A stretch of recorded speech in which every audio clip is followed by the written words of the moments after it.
بسم اللہ الرحمن الرحیم۔ پیارے نبی پر ہر پل لاکھوں درود و سلام۔ اسلامیہ یونیورسٹی بہاولپور، اس سے متعلق آپ نے کافی ویڈیوز دیکھی ہوں گی، اور اوبویسلی یہ ایک بہت ہی گھنونی کہ حرکت ہوئی، گھنونی سازش کہیے، کچھ بھی کہیے، لوگوں کی ہوس کہیے، یا معاشرے کا یہ ایک ایسا روپ جو کہ کسی نہ کسی صورت میں ہمیں کہیں نہ کہیں تو نظر آ ہی جاتا ہے، تو یہاں بھی نظر آنا ہی تھا اور ہم نے یہ دن دیکھنا تھا۔ اللہ تعالی ہمیں مزید ان چیزوں سے بچائے اور ایسے واقعات سے بچائے کہ ہمیں دور لوگوں کے آگے شرمندگی نہ اٹھانی پڑے۔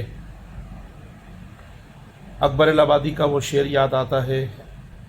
یوں قتل سے وہ بچوں کے بدنام نہ ہوتا، افسوس کہ فرعون کو کالج کی نہ سوجھی۔ تو ایک تو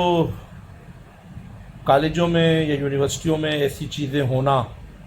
اس کی ایک وجہ تو یہ ہے کہ ہم لوگوں نے ہر چیز کا بنیادی مقصد جو ہے وہ چھوڑا ہوا ہے۔ جیسے تعلیم اور صحت، یہ وہ چیز تھی جو کہ عوام کی خدمت تھی، عوام کی فلاح و بہبود کے لیے تھا، اور صحت ہوگی، تعلیم ہوگی تو ایک معاشرے میں اچھا ہوگا۔ لیکن یہ دونوں ڈپارٹمنٹس ہی بہت ہائی لیول پہ جو ہے کاروباری رنگ میں ڈھل چکے ہیں۔ تو آج آپ کسی کلینک جائیں یا کسی تعلیمی ادارے میں جائیں تو آپ کو ایسے ہی لگے گا کہ آپ کسی کاروباری مرکز میں آ گئے ہیں۔ تو وہاں جو بیسک چیز تھی کہ ہاسپٹل میں آپ کو صحت ملنی تھی تو وہ بلا شبہ کسی نہ کسی صورت میں مل جاتی ہے، لیکن بہرحال وہاں مین مقصد جو ہے وہ کاروبار ہو گیا ہے، اور کاروبار پہ اور ان چیزوں پہ بہت فوکس کیا جاتا ہے۔ اسی طرح مدرسوں میں، یا جو بھی میں مدرسے کا لفظ یوز کر رہا ہوں، ویسے تو الحمدللہ جتنا ہمارے دین کو بدنام کیا گیا، تو جو اسلام کے اوریجنل مدرسے ہیں، دارالعلوم وغیرہ ہیں، وہاں کبھی کبھار کچھ شیطان لوگوں کی وجہ سے ہلکے پھلکے واقعات آ جاتے ہیں، لیکن ان کو ہائی لائٹ بہت کیا جاتا ہے۔ لیکن الحمدللہ پھر بھی وہاں کا ماحول کافی حد تک اچھا ہے، اور اساتذہ زیادہ تر جو ہے اللہ تعالیٰ سے ڈرتے ہیں، کیونکہ انہوں نے اصل دینی علم حاصل کیا ہوا ہے۔ لیکن بہاولپور جیسے اسلامیہ یونیورسٹی کے جو واقعات ہیں، یہاں لوگ بالکل مادہ پرستی والا ذہن رکھتے ہیں۔ میں سب کو تو نہیں کہوں گا، تو اکثر لوگ کہے جا سکتے ہیں، یا جو لوگ ملوث ہیں ان کو کہا جا سکتا ہے۔ اور اس میں ہمارے جو والدین ہیں ان کا کردار بھی ہے کہ وہ اپنے بچوں کو ذہنی ٹارچر کرتے ہیں، اور انہیں اس بات کا زور دیتے ہیں کہ آپ نے نمبر لانا ہے۔ آپ کسی کو زور زبردستی کر کے نہ تو نماز پڑھا سکتے ہیں، نہ دیندار بنا سکتے ہیں، نہ طالب علم کو آپ زور زبردستی کر کے علم سکھا سکتے ہیں۔ جو بچہ جیسا ہے وہ ویسا ہی رہے گا۔ ہاں، آپ اس کی تربیت کر سکتے ہیں، اور تربیت کا اپنا طریقہ ہوتا ہے۔ زور زبردستی یا مینٹلی ٹارچر کرنا، یا اس کو بالکل سائیکولوجیکل پریشر میں لا کر اس کو بالکل اتنا کر دینا کہ وہ کسی حد تک بھی چلا جائے، پھر یہ معاشرہ تو ہوس کا شکار بیٹھا ہوا ہے یہاں۔ اور پاکستان کی سرزمین تو میں اکثر کہا کرتا ہوں کہ ہر چیز کے لیے زرخیز ہے۔ پاکستان کی سرزمین ہر چیز کے لیے زرخیز ہے۔ یہاں آپ کو کیا بونا ہے ایک سیکنڈ میں آپ بو سکتے ہیں۔ آپ کو سیاسی قتل کروانے ہیں، آپ کو مذہبی لڑائیاں کرانی ہیں، آپ کو فرقہ واریت پہ لڑوانا ہے، آپ کو ہوس والے کام کروانے ہیں، آپ کو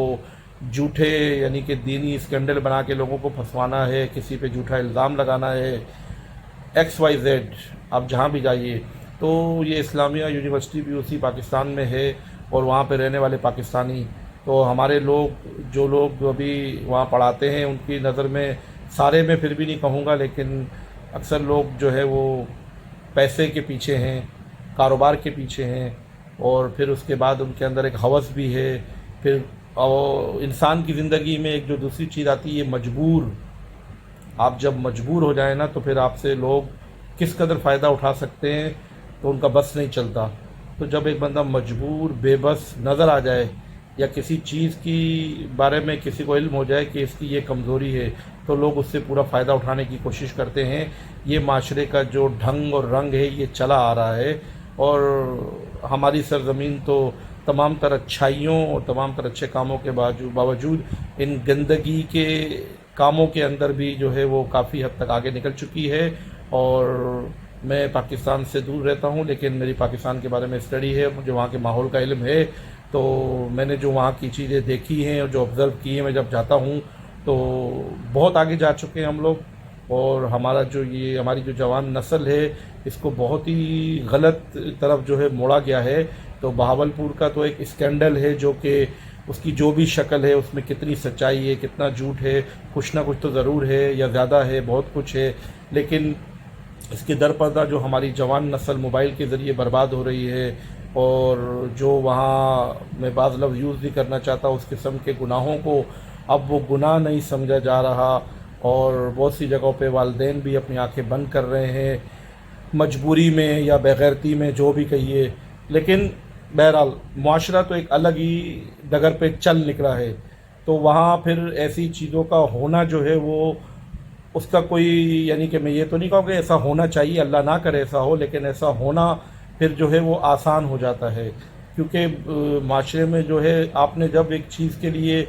فصل کاٹنی ہے تو فصل کاٹنے کے لیے آپ کو پہلے زمین پریپیئر کرنی پڑتی ہے، اور جیسا کہ میں نے پہلے کہا ہماری زمین تو پہلے زرخیز ہے، تو زرخیزی کے ساتھ ساتھ پھر جو تھوڑا بہت ورک آؤٹ ہوتا ہے وہ بس کرنا ہوتا ہے، وہ کیا تو فصل آپ کاٹ سکتے ہیں۔ تو کسی بھی قسم کی برائی، کسی بھی قسم کے غلط کام، کسی بھی قسم کے غلط ہتھ کنڈے اور اس قسم کی گھناؤنی حرکت کرنے کے لیے پھر لوگ کبھی پیچھے نہیں ہٹتے، اور اپنے ہوس میں، اپنی مال و دولت کی لالچ میں، اپنے نام کے پیچھے، اپنے سیاسی جو بھی ان کے کردار ہے اس کے پیچھے لوگ بہت کچھ کر جاتے ہیں۔ تو اللہ تعالیٰ سے ہم یہی دعا کریں گے کہ اللہ تعالیٰ ہماری عزتوں کو محفوظ رکھے، اللہ تبارک و تعالیٰ ہم سب کا حامی و ناصر ہو، اور ہمارے ملک میں علم جو ہے، علم جو انبیاء کی میراث ہے، علم انبیاء کی میراث ہے، علم کا بہت درجہ ہے، علم کا بہت درجہ ہے، اور ایک بندہ مومن کے لیے تو علم کا بہت بڑا مقام ہے۔ حضور صلی اللہ علیہ وسلم کی حدیث کے طلب العلم فریضۃ علی کل مسلم و مسلمہ، کہ علم کا طلب کرنا، حاصل کرنا وہ ہر مرد و عورت پہ فرض ہے، یعنی جس طریقے سے وہ بالغ ہوتا جائے گا، بڑا ہوتا جائے گا، جو امور اس کو پیش آتے جائیں گے وہ اس میں علم حاصل کرے گا، پھر اسی علم کے در پردہ جب ایسے کام ہوں گے تو اوبویسلی ہمارے معاشرے میں ایک طبقہ وہ بھی ہے کہ جو لڑکیوں کی تعلیم کے خلاف ہے، تو جب ان کو اس قسم کی چیزیں ملیں گی تو وہ مزید اپنی بچیوں پہ سختیاں کریں گے۔ تو یہ بات بھی ہے کہ اغیار یہ چاہتے ہیں کہ ہمارے معاشرے میں لوگ علم نہ حاصل کریں، لوگ باشعور نہ ہوں، تو پھر ہمارا معاشرہ تاریکی کے طرف تو جا ہی رہا ہے، تو مزید جائے گا۔ تو اس طریقے کے چیزوں سے بچنے کے لیے ہمیں اپنے آپ کو شعور بھی پیدا کرنا ہوگا، اور ہمیں اپنے بچوں کو بالکل نرم ہوتے ہوئے نرمی کے ساتھ سکھانا ہوگا، اور ان کو تربیت کرنی ہوگی، ان کو ذہنی ٹارچر نہیں کرنا ہوگا، اور بچوں پہ چیک اینڈ بیلنس بھی رکھنا ہے، ان پہ نظر بھی رکھنی ہے۔ اس قسم کی یونیورسٹیاں اور اس قسم کے ادارے اور جو مجرم ہیں، گورنمنٹ آف پاکستان کو چاہیے کہ ان سب کو کٹہرے میں کھڑا کریں، اور کھلے عام پاکستان میں گراؤنڈ میں ان کو پھانسیاں دی جائیں، تاکہ کوئی بھی شخص دوبارہ ایسی حرکت کرنے کی کوشش نہ کرے۔ جو مجرم ہیں، ہم نہیں کہتے کہ کس کو ماریے کس کو نہ ماریے، جو مجرم ہیں، جو واقعی حقدار ہیں، ان کو اس کی سزا ملنی چاہیے۔ اور ایک اور بات کہ صرف بچیوں کا مسئلہ نہیں ہے، بچوں کا مسئلہ بھی ہے، یعنی کہ اگر لڑکیوں کو ذہنی ٹارچر کیا گیا ہے تو لڑکوں کو بھی کیا گیا ہے، تو یہ دونوں چیزیں بھی دماغ میں رکھیے گا۔ تو ہم ہمیشہ یک طرفہ گفتگو کرتے ہیں، تو دو طرفہ گفتگو یا ہماگیریت کے ساتھ گفتگو ہونی چاہیے، احاطہ زیادہ سے زیادہ ہونا چاہیے، اور ہمیشہ روٹ کوزز کو پکڑنا چاہیے۔ تو معاشرے میں اللہ تبارک و تعالیٰ سے یہ دعا ہے کہ ہمارے اس معاشرے میں اللہ تعالیٰ